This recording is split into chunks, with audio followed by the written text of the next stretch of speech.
नमस्कार मेरे प्यारे दोस्तों, मैं वैभव बैटफील्ड से आप सबका स्वागत करता हूं आपके अपने ऑनलाइन प्लेटफॉर्म पर। आप सभी मेरे भाई बहनों का बहुत बहुत स्वागत है। जल्दी से सारे लोग आ जाइए, फिर आज के सेशन की हम लोग शुरुआत करेंगे।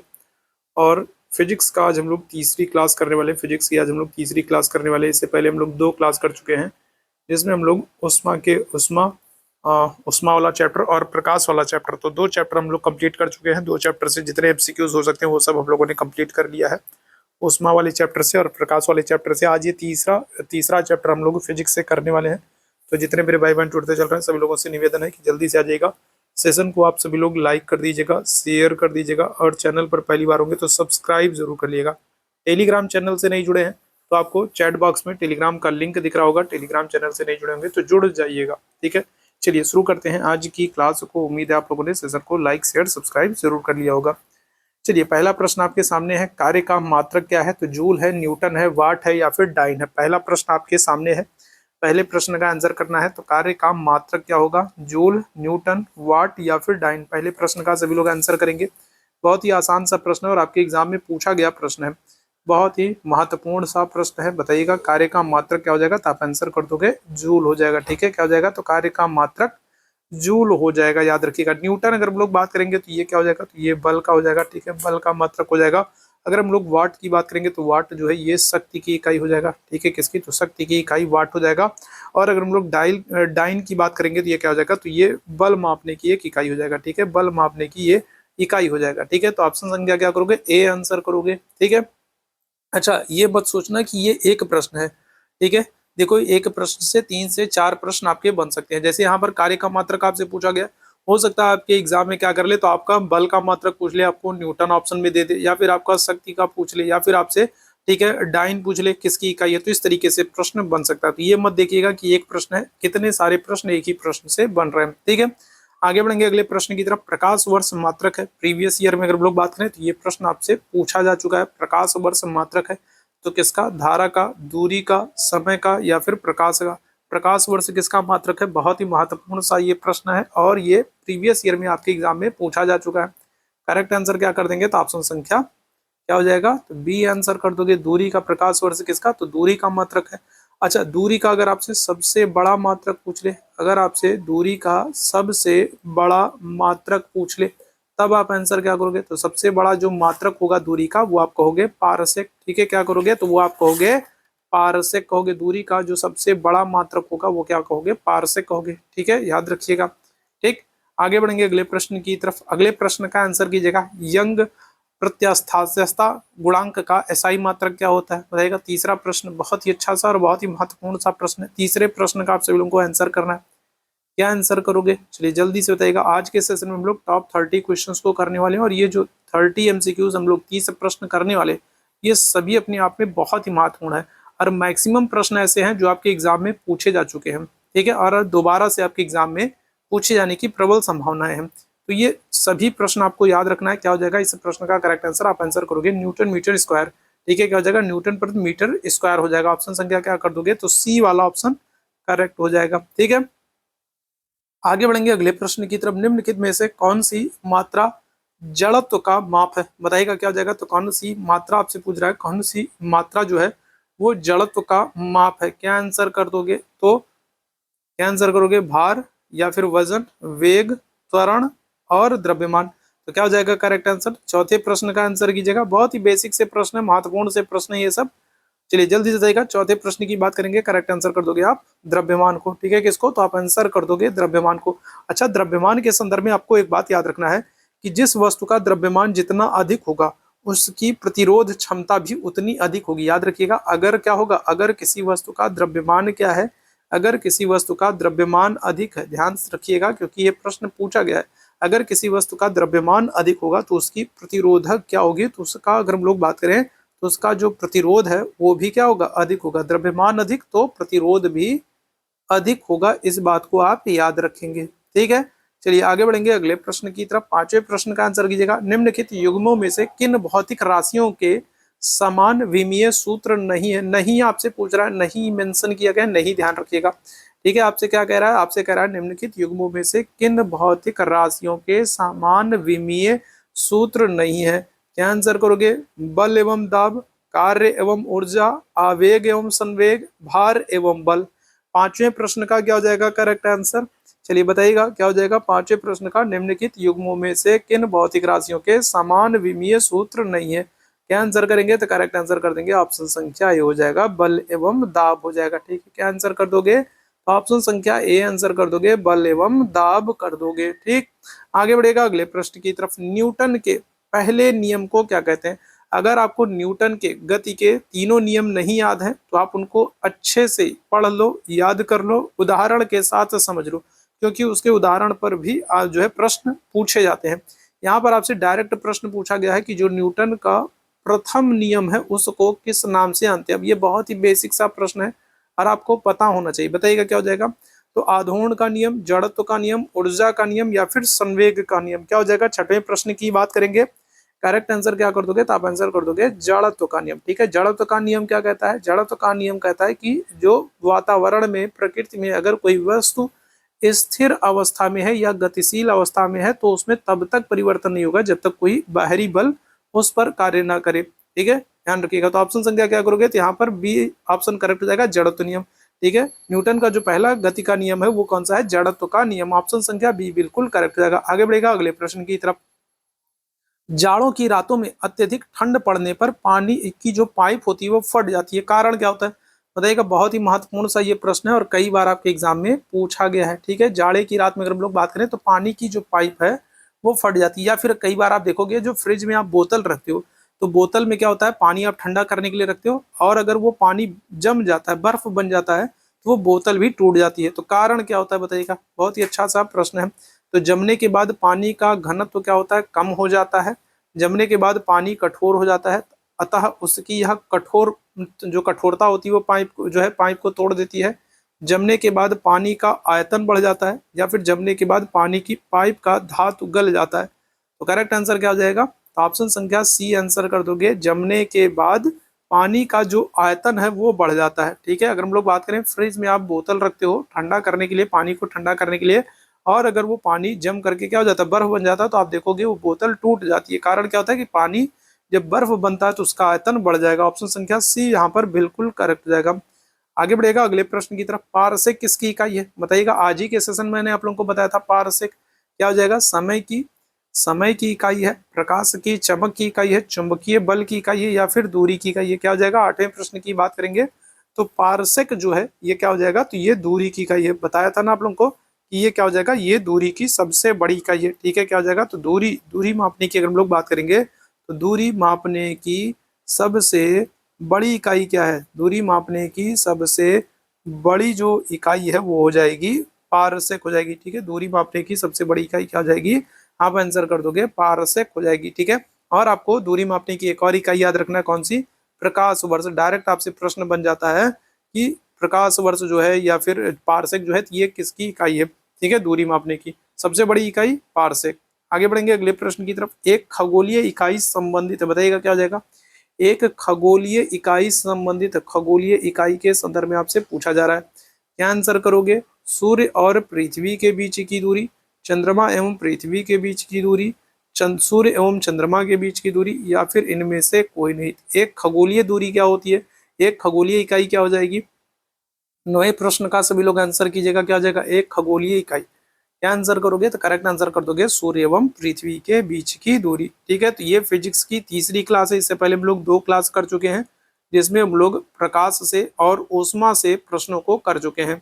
यूट्यूब पर आपको जीके जीएस नाम से एक प्लेलिस्ट मिल जाएगी और वहां पर आपको सारी क्लास एक साथ मिल जाएंगी।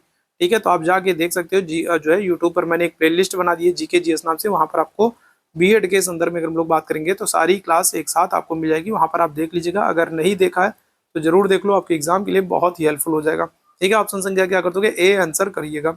आगे बढ़ेंगे। गाड़ी खींचता हुआ घोड़ा किस बल के कारण आगे बढ़ता है? बहुत ही महत्वपूर्ण प्रश्न है और कई बार आपके एग्जाम में पूछा गया। बताइएगा क्या जाएगा?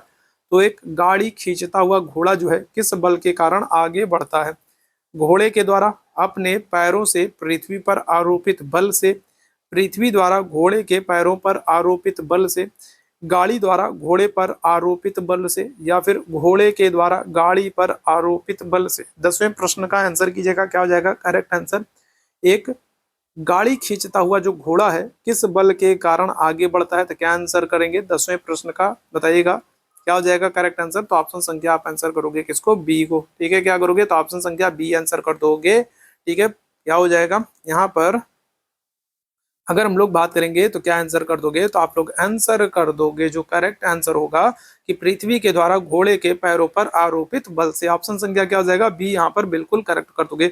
अच्छा, अगर आपसे पूछ ले कि जो गाड़ी खींचता घोड़ा है, ठीक है, ये न्यूटन के गति के कौन से नियम का उदाहरण है, अगर आपसे ये प्रश्न पूछ ले, आपसे ऐसा प्रश्न भी पूछा जा सकता है कि गाड़ी खींचता हुआ जो घोड़ा है ये न्यूटन के गति के कौन से नियम का उदाहरण है, अगर आपसे ये पूछ ले तो क्या आंसर करोगे, तो आप आंसर करोगे न्यूटन के गति का तीसरा नियम, ठीक है। क्या हो जाएगा, तो न्यूटन का जो गति का तीसरा नियम है, ठीक है, न्यूटन का गति का जो तीसरा नियम है उसका ये उदाहरण है। अच्छा, तीनों नियमों के नाम आपको याद होने चाहिए। अगर हम लोग पहले नियम की बात करें, न्यूटन की गति का जो पहला नियम है वो कौन सा हो जाएगा, तो आप कहोगे जड़त्व का नियम है। न्यूटन के गति का जो पहला नियम है वो कौन सा है, तो आप आंसर करोगे जड़त्व का नियम है।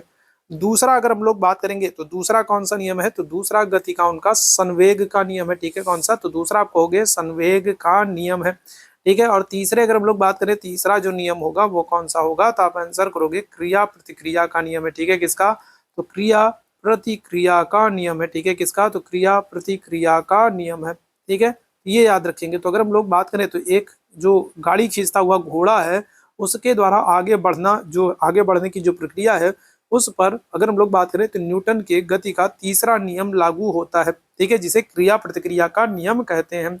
आगे बढ़ेंगे अगले प्रश्न की तरफ। रॉकेट की कार्य प्रणाली किस सिद्धांत पर काम करती है। देखो, मैंने आप लोगों से कहा था ना कि अगर न्यूटन के गति के आप तीनों नियम नहीं पढ़े हैं तो उनको आप अच्छे से पढ़ लिएगा, क्योंकि वहां से प्रश्न बनते हैं और उन पर आधारित उदाहरणों से भी प्रश्न बनते हैं। जैसे ये प्रश्न पूछ लिया गया आपसे कि रॉकेट की कार्य प्रणाली किस सिद्धांत पर आधारित होगी, क्या आंसर करोगे, न्यूटन के द्वितीय नियम पर, आर्किमिडीज के सिद्धांत पर, न्यूटन के तृतीय नियम पर, या फिर न्यूटन के प्रथम नियम पर।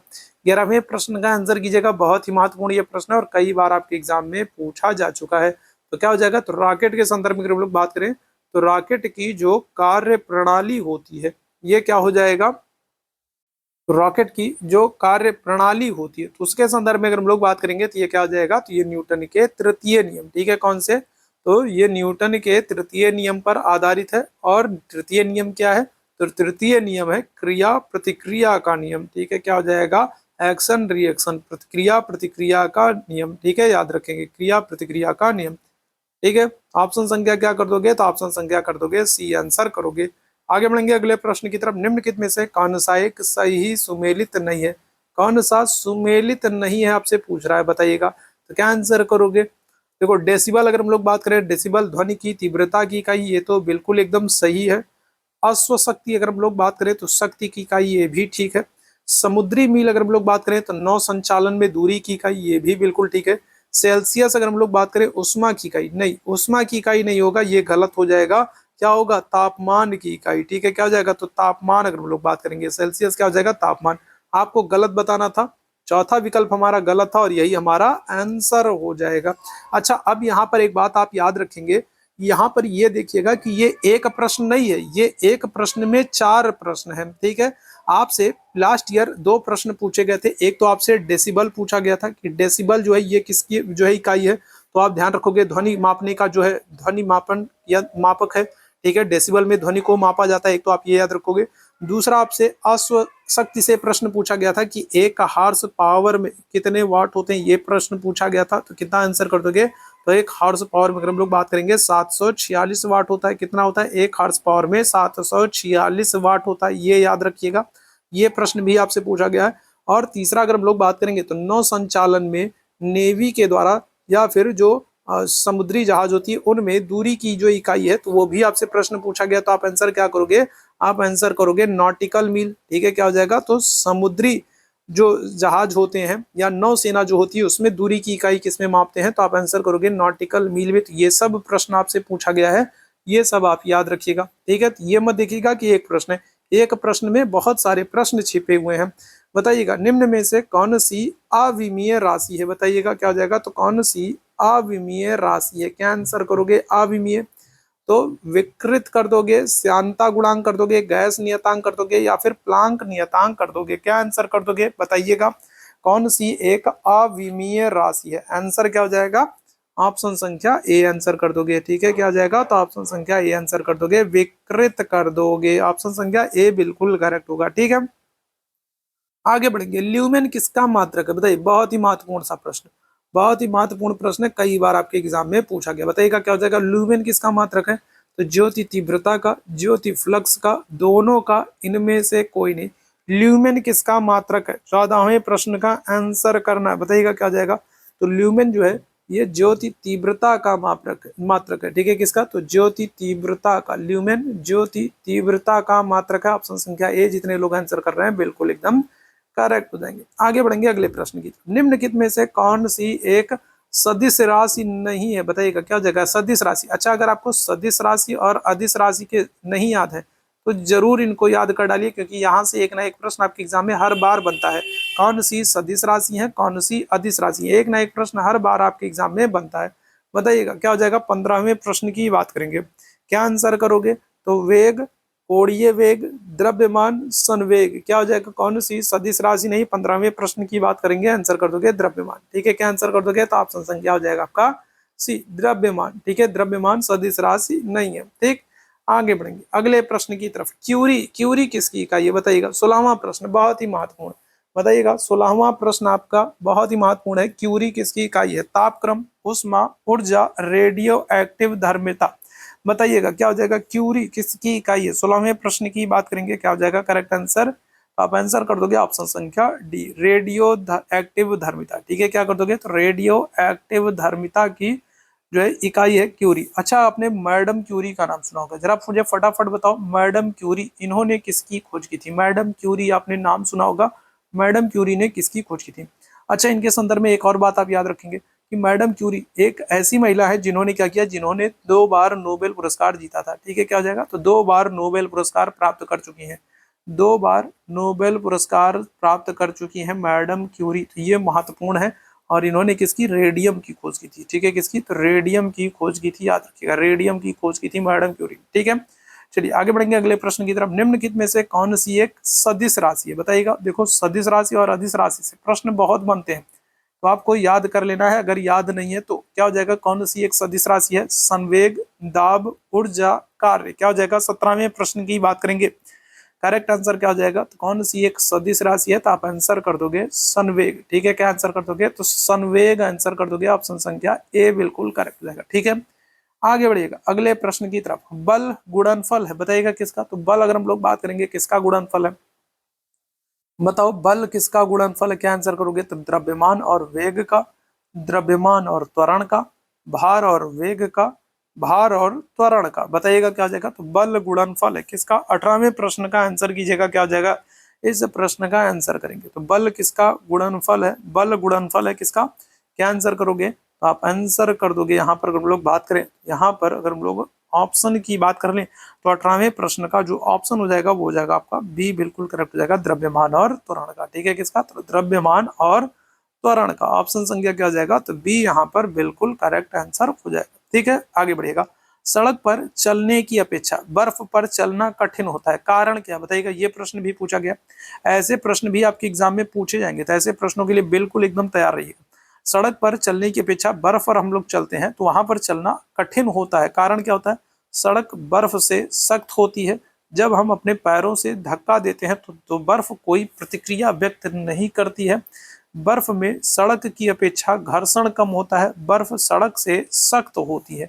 क्या हो जाएगा? बताइएगा। 19वें प्रश्न का आंसर करेंगे, क्या हो जाएगा? तो सड़क पर हम लोग आसानी से चल लेते हैं, लेकिन जब हम बर्फीले रास्तों पर चलते हैं, बर्फ पर चलते हैं, तो वहां पर चलना थोड़ा मुश्किल होता है। ठीक है, हमारे पैर फिसलते हैं।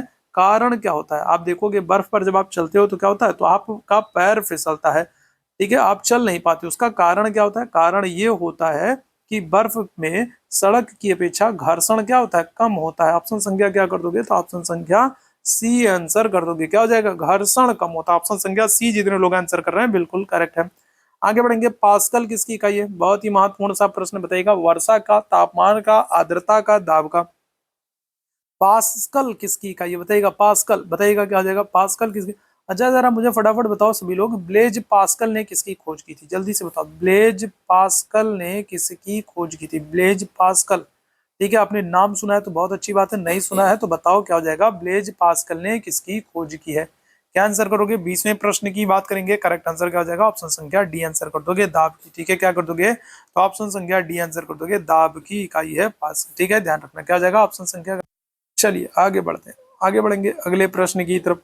कैंडेला मात्रक है, बताइएगा क्या हो जाएगा इस प्रश्न का? कैंडेला मात्रक है किसका? तो ज्योति तीव्रता का, ज्योति फ्लक्स का, ज्योति प्रभाव का, या फिर ज्योति दाब का। कैंडेला किसका मात्रक बताइएगा? ये प्रश्न भी बहुत ही महत्वपूर्ण है, बताएंगे क्या हो जाएगा। कैंडेला मात्रक है, किसमें प्रश्न का आंसर करेंगे, क्या हो जाएगा करेक्ट आंसर? आप आंसर कर दोगे ऑप्शन संख्या ए, ज्योति तीव्रता का। ठीक है, किसका? कैंडेला किसका मात्रक है? तो आप आंसर कर दोगे ज्योति तीव्रता का। ऑप्शन संख्या क्या हो जाएगा? ए बिल्कुल करेक्ट हो जाएगा। आगे बढ़ेंगे अगले प्रश्न की तरफ। त्वरण ज्ञात करने का सही सूत्र कौन सा? अगर हमें त्वरण ज्ञात करना हो तो सही सूत्र कौन सा होगा? 22वें प्रश्न का आंसर कीजिएगा। त्वरण ज्ञात करने का सूत्र क्या है? 22वें प्रश्न का आंसर करेंगे। करेक्ट आंसर क्या कर दोगे? ऑप्शन संख्या बी आंसर कर दोगे। क्या आंसर कर दोगे? तो ऑप्शन संख्या बी आंसर कर दोगे। त्वरण ज्ञात करने का सही सूत्र ऑप्शन संख्या बी। ठीक है, चलिए आगे बढ़ेगा अगले प्रश्न की तरफ। शरीर का वजन, अगर हम लोग बात करें तो शरीर का वजन मैदानों की तुलना में पहाड़ियों पर अधिक होता है, पृथ्वी की सतह पर एक समान होता है। ठीक है, पृथ्वी की सतह पर हम लोग बात करें तो पृथ्वी की सतह पर एक समान होता है। ठीक है, या फिर आपसे क्या कह रहा है? या फिर कह रहा है ध्रुवों पर अधिकतम होता है, विषुवत रेखा पर अधिकतम होता है। बताइएगा, बहुत ही महत्वपूर्ण प्रश्न और ये कई बार पूछा जा चुका है। बताइएगा शरीर के वजन के संदर्भ में अगर हम लोग बात करें, 23वें प्रश्न की बात करें, क्या हो जाएगा? तो शरीर का वजन, बताइएगा, बहुत ही महत्वपूर्ण सा प्रश्न है। शरीर के वजन के संदर्भ में आपसे पूछ रहा है, मैदानों की तुलना पर पहाड़ियों पर अधिक होता है, पृथ्वी की सतह पर सभी जगह एक समान होता है, ध्रुवों पर अधिकतम होता है, या फिर विषुवत रेखा पर अधिकतम होता है। तो आंसर क्या कर दोगे? तो 23वें प्रश्न की बात करेंगे, ऑप्शन संख्या सी आंसर कर दोगे, ध्रुवों पर अधिकतम होता है। ठीक है, कहाँ पर? तो शरीर का वजन ध्रुवों पर अधिकतम होता है। ऑप्शन संख्या सी बिल्कुल करेक्ट हो जाएगा। ठीक है, आगे बढ़िएगा अगले प्रश्न की तरफ।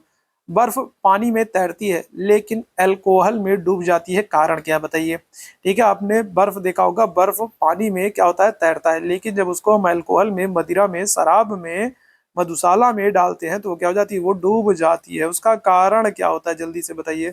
पानी अल्कोहल की अपेक्षा पारदर्शी होता है, बर्फ पानी के जमने से बनता है, बर्फ ठोस होता है जबकि द्रव होता है, या फिर बर्फ पानी से हल्की होती है लेकिन अल्कोहल से भारी होती है। क्या आंसर कर दोगे? तो ऑप्शन संख्या आपका हो जाएगा डी हो जाएगा।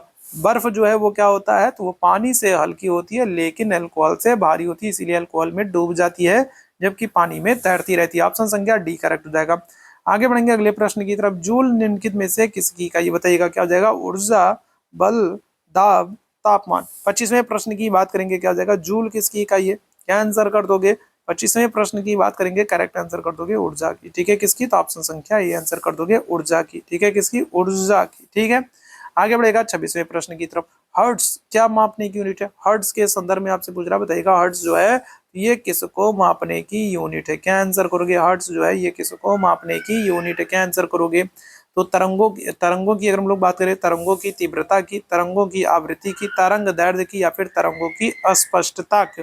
क्या हो जाएगा? 26वें प्रश्न की बात करेंगे, करेक्ट आंसर क्या कर दोगे? तो ऑप्शन संख्या बी आंसर करिएगा। ठीक है, तरंगों की आवृत्ति। ठीक है, क्या हो जाएगा? हर्ट्ज, तरंगों की आवृत्ति। ऑप्शन संख्या क्या हो जाएगा? बी आंसर करिएगा। ठीक, आगे बढ़ेंगे अगले प्रश्न की तरफ। डेसिबल किसे नापने के लिए प्रयोग किया था? बताओ। तो अभी आज ही के सेशन में हम लोगों ने बात की थी डेसिबल के संदर्भ में, आज ही के सेशन में बात की थी डेसिबल किसे नापने की इकाई। क्या आंसर करोगे? तो खून में हीमोग्लोबिन, पेशाब में शक्कर, वातावरण में ध्वनि, या फिर वायु में कण। तो क्या आंसर कर दोगे? तो डेसिबल। कई बार ये प्रश्न पूछा जा चुका है, आंसर करोगे वातावरण में ध्वनि को मापने की, ध्वनि की तीव्रता को मापने की इकाई डेसिबल है।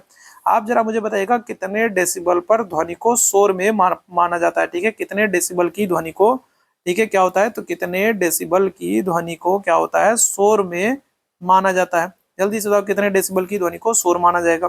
ठीक, एम्पियर नापने की इकाई क्या है? तो एम्पियर नापने की इकाई क्या है? तो प्रतिरोध, पावर, वोल्टेज, करंट। 28वें प्रश्न का आंसर कीजिएगा, क्या हो जाएगा? तो हम लोग बात करें एम्पियर क्या मापने की इकाई है? प्रतिरोध को, पावर को, वोल्टेज को, करंट को। 28वें प्रश्न का आंसर कीजिएगा। जितने मेरे भाई बहन बाद में जुड़े हैं, जितने लोगों ने सेशन को लाइक नहीं किया है, शेयर नहीं किया था, आप लोगों से निवेदन करूंगा कि सेशन को लाइक कर दीजिएगा, शेयर कर दीजिएगा, चैनल पर पहली बार होंगे तो सब्सक्राइब जरूर कर लीजिएगा, और टेलीग्राम से नहीं जुड़े हैं तो टेलीग्राम पर जरूर जुड़ जाएगा। साथ ही साथ आप लोगों को बता दूं कि कल सुबह हम लोग 7 बजे भी एक क्लास करेंगे, ठीक है। तो टेलीग्राम चैनल को नहीं जुड़े हैं तो टेलीग्राम चैनल से जुड़ जाएगा, आपको वहां पर उसकी नोटिफिकेशन मिलेगी। कल सुबह 7 बजे से भी हम लोग एक क्लास करेंगे, ठीक है। चलिए तो बताइएगा क्या हो जाएगा। तो 28वें प्रश्न की बात करेंगे, करेक्ट आंसर हो जाएगा आपका ऑप्शन संख्या डी हो जाएगा, करंट हो जाएगा, ठीक है। क्या हो जाएगा, तो ऑप्शन संख्या डी हो जाएगा, करंट हो जाएगा। आगे बढ़िएगा, पदार्थ के संवेग और वेग के अनुपात में कौन सी भौतिक राशि प्राप्त की जाती है। 29वें प्रश्न का आंसर करेंगे, क्या हो जाएगा, पदार्थ के संवेग और वेग के अनुपात में कौन सी भौतिक राशि प्राप्त की जाती है। द्रव्यमान, वेग, त्वरण, बल। 29वें प्रश्न का आंसर करेंगे, क्या हो जाएगा, करेक्ट आंसर। पदार्थ के संवेग और वेग के अनुपात में कौन सी भौतिक राशि प्राप्त की जाती है।